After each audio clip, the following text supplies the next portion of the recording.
आप सबको पता है कि सावन का महीना लग चुका है और सावन लगते ही सारे त्यौहार भी शुरू हो जाते हैं। तो आज मैं आपके साथ शेयर करूंगी सावन स्पेशल घेवर की रेसिपी कि किस तरह आप घर पर ही बिल्कुल हलवाई जैसा जालीदार और परफेक्ट मलाई वाला घेवर घर पर ही बना सकते हैं। आपको बाहर से लेने की ज़रूरत नहीं पड़ेगी। तो चलिए बनाना शुरू करते हैं अपना घेवर। तो उसके लिए सबसे पहले मैं आपको मेज़रमेंट बता देती हूँ, क्योंकि मेज़रमेंट सही होगा तभी आपका घेवर एकदम परफेक्ट बनेगा। तो उसके लिए हमें ज़रूरत पड़ेगी 1/4 कटोरी घी की, 1 कटोरी मैदा, कुछ आइस क्यूब्स और 2 कटोरी ठंडा पानी और आधा कटोरी दूध। और ये पानी और दूध हमारा बिल्कुल ठंडा होना चाहिए, ठीक है। तो हमें यहाँ पे घी जो है वो बिल्कुल हमें गरम घी लेना है, ठंडा घी यूज़ नहीं करेंगे। तो पहले मैंने इसे पिघला लिया है। आप चम्मच के हिसाब से देखें तो मैंने यहाँ पे 3 टेबलस्पून चम्मच घी यूज़ किया है। अब इसमें बर्फ़ का टुकड़ा या आइस क्यूब्स जो भी आपके पास है वो इसे डालकर घी में अच्छे से इस तरह से घुमाते रहे हाथों से। और मुझे इसे घुमाते हुए कम से कम 1 से 1.5 मिनट हो गया था। और इसे घुमाते रहना है जब तक कि जो हमारा घी है बिल्कुल जम ना जाए। ऐसा करने से जो हमारा घी है वो बिल्कुल लाइट वेट हो जाएगा और जो बर्फ़ है ना उसका पानी ऊपर आ जाएगा, क्योंकि घी हमारा इतना पानी एब्जॉर्ब नहीं कर पाएगा। तो जो हमारा एक्स्ट्रा पानी होगा उसे हम निकाल देंगे और जो बर्फ़ का टुकड़ा था उसे भी मैंने निकाल के साइड कर दिया है। अब हमें 3 से 4 मिनट हाथों से इसे अच्छी तरह एक ही डायरेक्शन में घुमाना है, जिससे कि जो हमारी ये घी है वो बिल्कुल हल्का हो जाएगा, लाइट वेट हो जाएगा और इस तरह का इसका टेक्सचर होना चाहिए, बिल्कुल क्रीमी फॉर्म में आना चाहिए। आप देख सकते हैं कितना स्मूथ और क्रीमी बन गया है ये। तो इस तरह का होने तक हमें इसे घुमाते रहना है। जब तक ये इस तरह का ना हो जाए तब तक आपको अपने हाथों से इसे मसलते हुए घुमाना है। किसी बड़े बर्तन का ही इस्तेमाल करें इसे घुमाने के लिए, क्योंकि ये चारों साइड फैलता है। अब हम इसमें डालेंगे मैदा। आपको एक बार में पूरी मैदा नहीं डालनी है, क्योंकि फिर ये मिलाने में दिक्कत होगी, अच्छे से मिक्स नहीं होगी और इसमें लम्स भी पड़ जाएंगे। तो थोड़ी थोड़ी करके 2 से 3 बार में इसमें मैदा डालें और जो हमने कटोरी में पानी लिया था उसे थोड़ा थोड़ा करके डालना है इसे, और चलाते हुए हमें इसका एक पतला घोल बना के तैयार कर लेना है।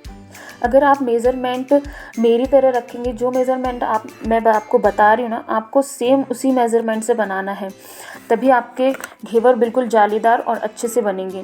अगर थोड़ा सा भी अगर ये ऊपर नीचे कोई चीज़ कम ज़्यादा होगी ना, तो वो आपकी जालियाँ निकल के नहीं आएगी जब आप घी में फ्राई करेंगे इसको, ठीक है। तो आपको मेज़रमेंट का बिल्कुल ध्यान रखना है। मैं नीचे डिस्क्रिप्शन में भी डाल दूँगी कि कितना कितना मेज़रमेंट मैंने कौन सी चीज़ ली है, ठीक है। तो मैंने धीरे धीरे करके मैदा डालती जा रही हूँ, थोड़ा थोड़ा पानी डालती जा रही हूँ। एक साथ हमें सारी चीज़ें यूज़ नहीं करनी है और आराम से करें इस चीज़ को, क्योंकि इसमें हमारे कुछ लम्स रह जाएंगे मैदा के।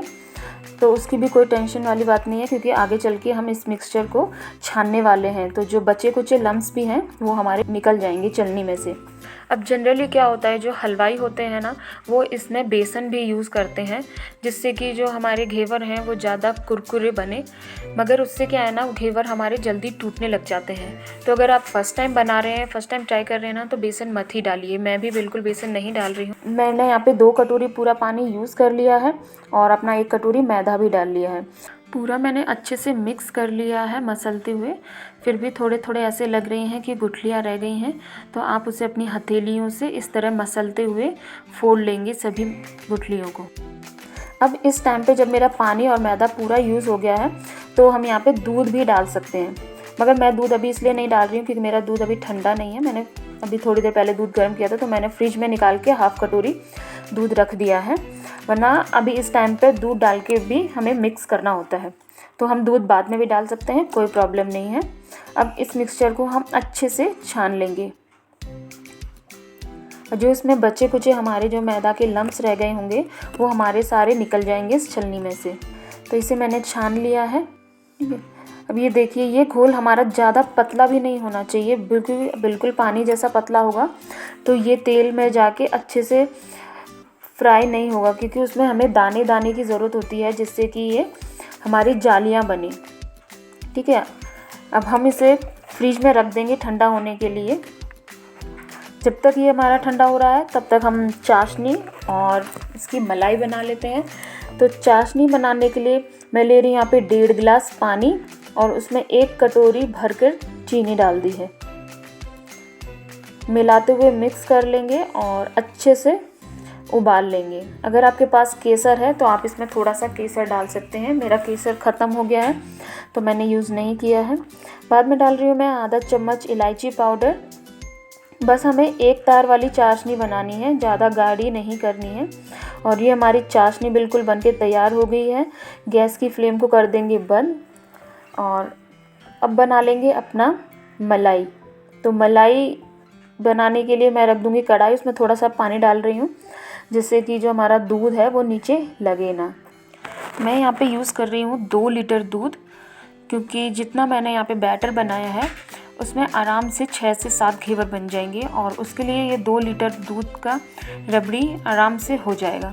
तो 2 लीटर दूध लिया है मैंने और उसे अच्छे से उबाल लेंगे और इस तरह से खोए के फॉर्म में बना लेंगे। अब इस स्टेज पर आके जब ये इस तरह का गाढ़ा हो जाएगा तब मैं इसमें डाल रही हूँ 3 चम्मच मिल्क पाउडर। ये स्किप भी कर सकते हैं, कोई ज़रूरत नहीं है इसको डालने की, मेरे पास है तो मैं यूज़ कर ले रही हूँ।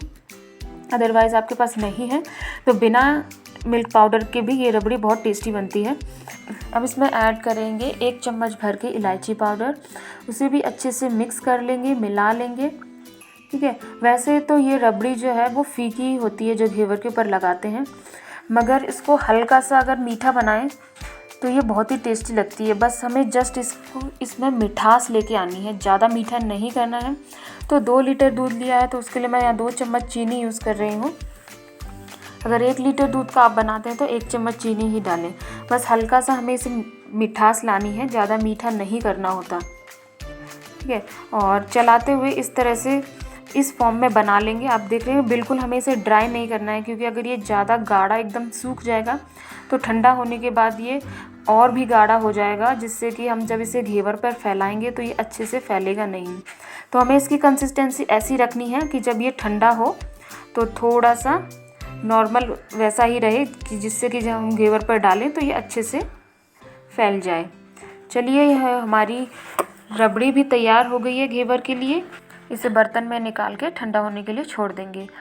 अब अपना घोल ले आते हैं फ्रिज में से। ये हमारा बिल्कुल ठंडा हो गया है। अब मैं इसमें ऐड कर रही हूँ आधा कटोरी दूध। दूध भी बिल्कुल हमारा ठंडा होना चाहिए। बस इसे अच्छे से मिला लेंगे और ये हमारा घोल बिल्कुल तैयार है। बहुत सारे लोग इसमें नींबू का रस भी यूज़ करते हैं, मैं यूज़ नहीं कर रही हूँ क्योंकि ज़रूरत नहीं है। बिना नींबू के रस के भी ये बिल्कुल परफेक्ट ही बनेंगे। अब देखते हैं कि हमें किस तरह के बर्तन में ये घेवर बनाना होता है। तो उसके लिए आपको इस तरह का बर्तन लेना है कि जिसकी जो हाइट है ना वो ऊपर से नीचे लेके बिल्कुल सेम हाइट का होना चाहिए। ऐसा नहीं है होना चाहिए कि ऊपर से चौड़ा है नीचे से पतला है, या नीचे से चौड़ा है ऊपर से पतला है। बिल्कुल हमें इसकी हाइट सेम हो, उस तरह का भगोनी या कोई आपका फ्राई पैन हो वो यूज़ करें। ठीक है, मेरे पास ये 2 चाय बनाने वाले हैं, तो मेरे पास एक छोटा है एक बड़ा है। मैं छोटा वाला यूज़ कर रही हूँ। उसमें डाल देते हैं अपना घी। जब तक ये हमारा घी मेल्ट होता है तो मैं ये तरह के 2 चमचे ले रही हूँ और उसे प्लेट के ऊपर रख दूँगी, जिससे कि जब हम अपना घेवर घी में से निकालेंगे तो इसके ऊपर रख के जो एक्स्ट्रा घी होगा वो नीचे निकल जाएगा। मेरे पास छलनी नहीं है तो मैं इस तरह से इसके ऊपर रख के यूज़ कर रही हूँ। भी हमारा घी भी बिल्कुल अच्छे से गर्म हो गया है।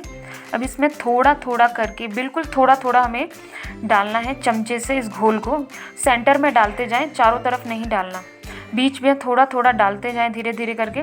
और आप देख सकते हैं कि किस तरह से इसमें जालियां बन रही हैं। इसी तरह से आपको 20 से 25 बार करना है। और ये काम करते वक्त आप थोड़ा केयरफुल रहें, क्योंकि अगर ज़्यादा घोल डाल देते ना तो वो एकदम से उछल के बाहर आ जाता है, जिससे कि अगर जो घी बाहर निकलेगा तो वो आग पकड़ सकता है ना। तो आपको इसको बनाते वक्त थोड़ा केयरफुल रहना है और धीरे धीरे करते हुए 25 से 30 बार ऐसे डालें और ये हमारा बिल्कुल जालीदार घेवर बन जाएगा। अगर आपकी साइड्स चिपक रही हैं तो आप किसी चक्कू की मदद से साइड्स को निकाल के और सेंटर में इस तरह से उठा के निकाल के अपना घेवर उठा सकते हैं। बड़ी आसानी से बन जाता है घेवर। थोड़ी मेहनत ज़्यादा है, लेकिन आप जब कोई चीज़ खुद बनाते हैं तो उसको खाने का टेस्ट, मज़ा कुछ अलग ही होता है। तो आप देख सकते हैं कितना बिल्कुल मधुमक्खी के छत्ते जैसा जालीदार घेवर हलवाई जैसा बन गया है। बिल्कुल घेवर हमारा परफेक्ट बने तो उसके लिए आपको 2 बातों का ध्यान रखना है कि जो हमारा घोल है वो बिल्कुल ठंडा होना चाहिए और तेल जो है वो बिल्कुल अच्छे से गर्म होना चाहिए। अब चलिए इसको ऊपर से सजा लेते हैं। इसको रखेंगे प्लेट में और ऊपर से चाशनी को डाल देंगे फैलाते हुए। अच्छी तरह पूरे में डालेंगे जिससे कि ये अच्छे से मीठा हो जाए। पूरा मैंने चाशनी डाल दिया है चारों साइड से। अब ऊपर से इसकी रबड़ी लगा लेंगे। रबड़ी को भी फैलाते हुए अच्छे से लगा लें ऊपर, और ऊपर से डालेंगे हम ड्राई फ्रूट्स, जो भी आपको पसंद हो वो ड्राई फ्रूट्स। मैंने यहाँ पे पतले पतले लंबे काट के रखे हैं। काजू, बादाम, पिस्ता, pumpkin seed, musk melon seeds लगाए हैं मैंने। और ऊपर से लगा रही हूँ मैं गुलाब की पंखुड़ियाँ, रोज़ पेटल। और ये हमारा घेवर बिल्कुल बनके तैयार हो गया है। मैंने सभी प्लेटों में जितने भी मेरे घेवर बने थे लगा लिए हैं। सभी को मैंने अच्छे से सजा दिया है और मैं इसमें सिल्वर फॉइल लगा रही हूँ। मेरे पास रखी थी, ज़रूरत नहीं है, अगर है तो लगा लीजिए। मैंने लगा दिया है सबके ऊपर और आप देख सकते हैं बिल्कुल हलवाई जैसे बाज़ार वाले घेवर बन के घर में तैयार हो गए हैं। मैं ये जा रही हूँ अपने पड़ोसियों को देने, इसलिए मैंने सभी प्लेटों में लगा के रखे हैं। तो जो मेज़रमेंट मैंने आपको बताया ना, उसी मेज़रमेंट से आप बनाइए तो आपके 6 से 7 घेवर आसानी से बन जाएंगे।